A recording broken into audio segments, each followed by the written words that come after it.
Israel sends robots armed with machine guns to Palestinian border. Heavily armed military robots will guard the border to Gaza. Prison guards.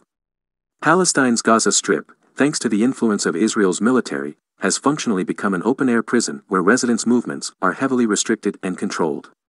And now, to up the ante, Israel is sending killer robots to guard the border. The border between Gaza and Israel is guarded by thick walls, a naval blockade, drones, machine gun turrets, and armed soldiers. Now, the heavily reinforced border is also patrolled by tank-like robots called Jaguars armed with 7.62mm machine guns, according to the Daily Beast. The Jaguar has already been photographed at the border, where it's expected to handle crowd dispersal and perhaps even shoot down armed combatants trying to enter or fire projectiles into Israel. Locked on. The Jaguar robot is semi-autonomous, according to a press release from the Israeli military, meaning it can steer itself to a designated target and spot obstacles on the way.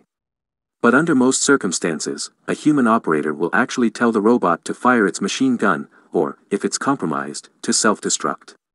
While those human operators need to actually pull the trigger through a point-and-shoot interface, the Daily Beast notes that the Jaguar's software can automatically adjust its aim to better target whatever it thinks the soldier was telling it to fire at.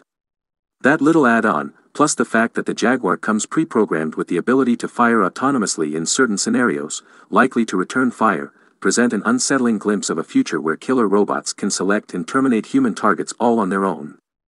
While the deployment of the Jaguar may accomplish its stated goals of keeping more Israeli soldiers out of harm's way, the Daily Beast notes that the robots will probably only increase tensions at the Gaza border. For as long as the residents of Gaza continue to live in a heavily militarized dystopia, it's hard to imagine the deployment of killer robots will do anything except make matters worse.